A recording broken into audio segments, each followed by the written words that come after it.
एक गांव में सोबरन नाम का एक बूढ़ा मछुआरा अपनी बेटी के साथ रहता था। सोबरन की उम्र बहुत हो चुकी थी, लेकिन उसका कोई बेटा न होने के कारण उसे खुद ही नदी पर मछली मारने जाना पड़ता था। बूढ़ा सोबरन बहुत धीरे धीरे चलकर घंटे भर में नदी पर पहुंच पाता। फिर वह नदी में उतरकर जाल फैलाता और मछलियां पकड़ता। एक दिन नदी में एक तेज लहर आई। बूढ़े मछुआरे के कमजोर पैर नदी में टिक नहीं पाए और लहर उसे दूर बहा कर ले गई। सोबरन ने जब आंखें खोली तो उसके सामने एक जिन्न खड़ा था। तुम नदी में बहते हुए मेरे ठिकाने पर पहुंच गए हो। क्या मैं तुम्हारी कुछ मदद कर सकता हूँ? तुम जो भी मांगोगे मैं तुम्हें दे सकता हूँ।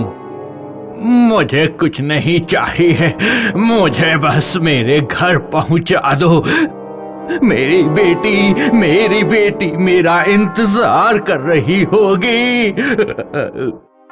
जिन सोबरन का सरल सीधा स्वभाव देखकर बहुत खुश हुआ। घर तो मैं तुम्हें भेज ही दूंगा, लेकिन साथ में मैं तुम्हें एक बाल्टी और मग्गा देना चाहता हूँ।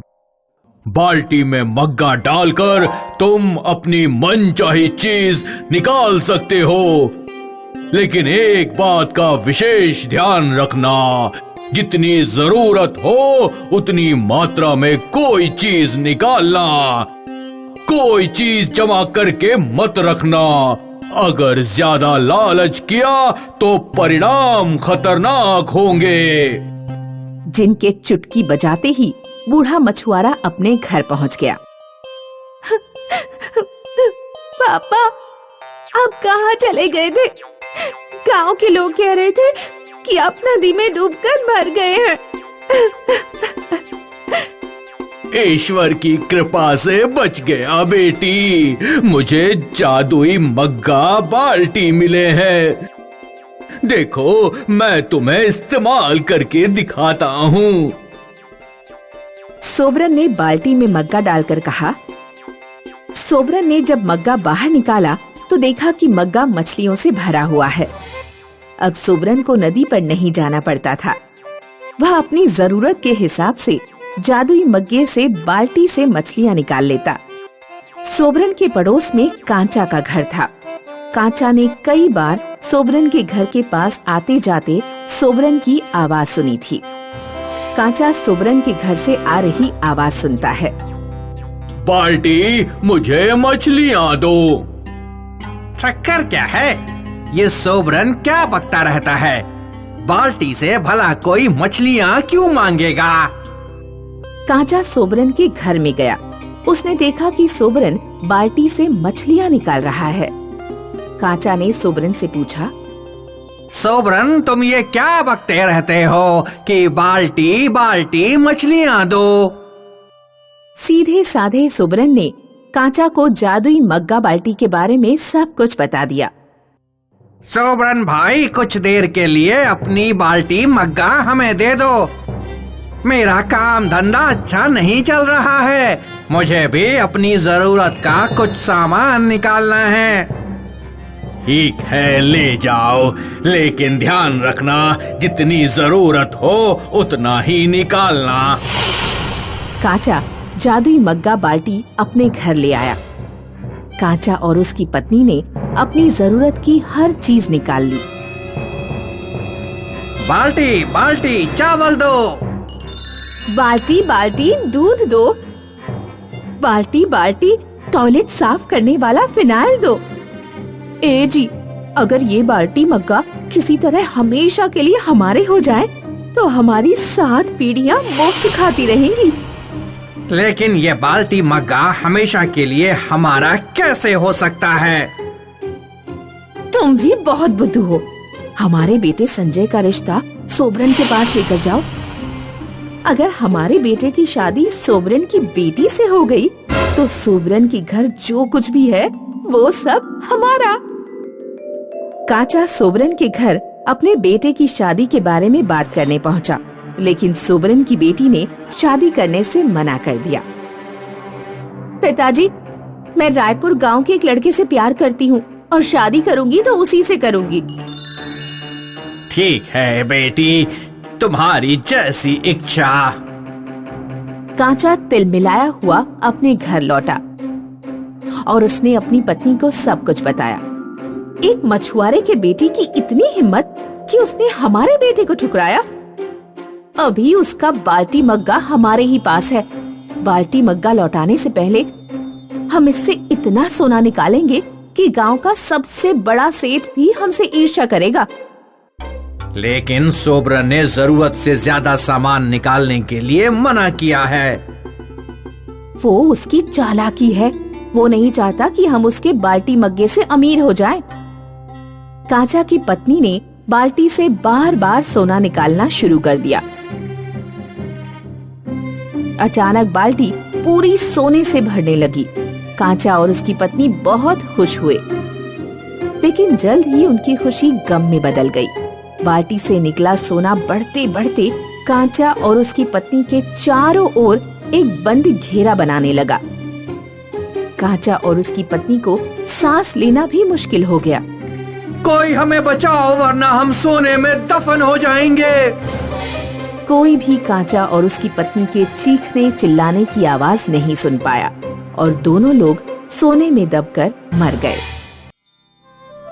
चिल्लमपुर नाम का गांव था। गांव में रहती थी वंदना। वंदना की नई नई शादी हुई थी। फिर भी वंदना खुश नहीं थी, क्योंकि उसकी सास एक झगड़ालू और तानेबाज औरत थी। वंदना का पति सुबह सुबह काम पर चला जाता और सास शुरू हो जाती। सोचा था बेटे की शादी करूंगी तो घर सामान से भर जाएगा। तेरे मायके वालों ने बस एक बकेट थमा दी और तू भी बकेट हिलाती चली आई। जी तो करता है उस बकेट के टुकड़े टुकड़े कर दूं। माँ जी, बकेट को कुछ ना करो। मेरी दादी की आखिरी निशानी है। मैं इसे खोना नहीं चाहती। वंदना मायके से दादी की एक बकेट लेकर आई थी।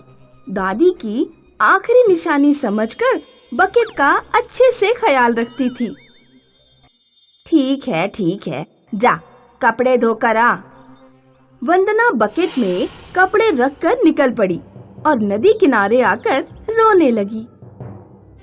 रोज वंदना नदी के किनारे आकर मन हल्का करती थी और कपड़े धोकर घर निकलती थी।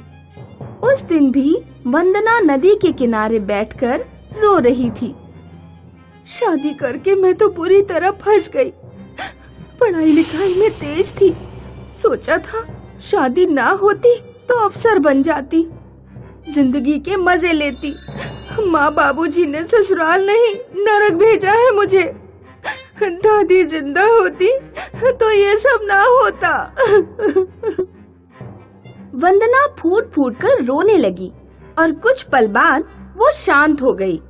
अब रोने से क्या फायदा, कपड़े भी तो रगड़ने हैं। देर हुई तो सास की सांस अटक जाएगी।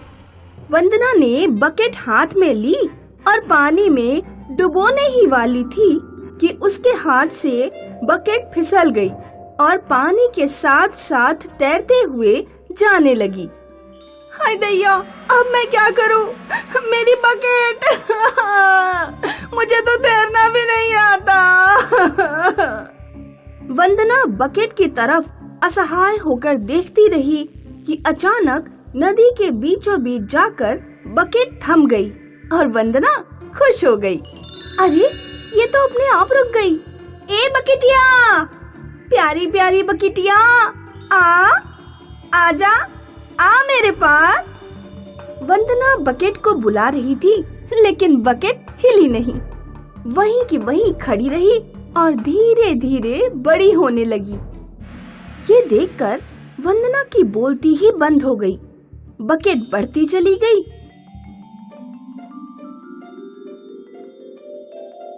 और बढ़ते बढ़ते जैसे जहाज बन गई।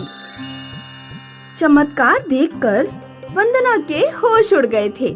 तभी बकेट से एक सीढ़ी वंदना की तरफ आई और उसके पैरों के पास आकर रुक गई।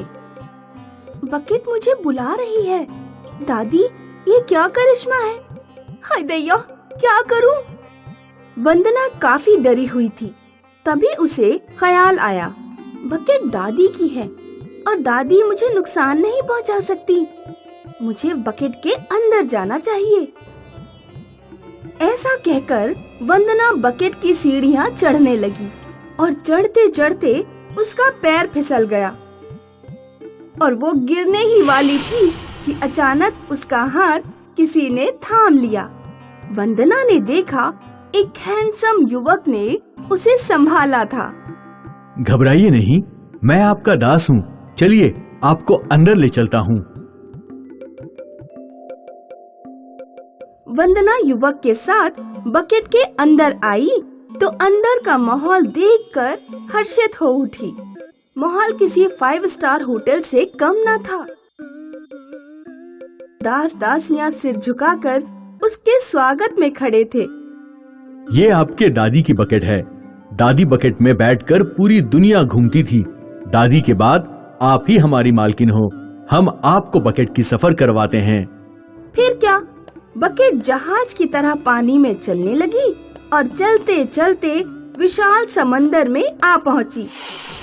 वंदना बकेट यात्रा के मजे ले रही थी, आराम से खा पी रही थी। बकेट को नदी की तरफ घुमाया गया। वंदना सीढ़ियों से उतरकर किनारे पर आई और चमत्कार हो गया। बकेट फिर से छोटी हो गई और तैरते तैरते वंदना की तरफ आई तो वंदना ने बकेट उठाकर उसे सीने से लगा लिया। फिर क्या था, कपड़े धोने के बहाने वंदना रोज नदी पर आती और बकेट में बैठकर दूर दूर तक सफर करती और किनारे पर आकर बकेट उठाकर घर चली जाती। एक दिन वंदना की पड़ोसन वंदना के पास आकर बोली, मेरी बकेट टूट गई है, कपड़े धोने हैं, तुम्हारी बकेट देना तो। सुनकर वंदना डर गई और पड़ोसन से कहने लगी, नहीं नहीं, मैं अपनी बकेट नहीं दूंगी। ये सुनकर वंदना की सास बोली, अरे बकेट ही तो मांग रही है, तेरे बकेट को क्या हीरे मोती जड़े हैं, दे दे। कहा ना, मैं अपनी बकेट नहीं दूंगी। ये सुनकर सास को गुस्सा आया, मैं भी देखती हूँ कैसे नहीं देगी। सास वंदना को पीटने लगी। दिन भर सास बेरहमी से उसे पीटती रही, फिर भी वंदना ने अपनी बकेट नहीं दी। रात का वक्त था। वंदना बकेट लेकर नदी किनारे रो रही थी। अब मुझे यहाँ नहीं रहना, अपनी जिंदगी अपनी मर्जी से जीनी है। उसने बकेट पानी में डाली और बकेट बढ़कर जहाज बन गई। वंदना सीढ़ियां चढ़कर बकेट में आई तो युवक बोला, बोलिए कहाँ जाना है? इस गांव से बहुत दूर, हमेशा हमेशा के लिए। वंदना का आदेश सुनते ही बकेट पानी में तैरने लगी और बकेट के साथ गांव छोड़कर हमेशा हमेशा के लिए वंदना दूर चली गई।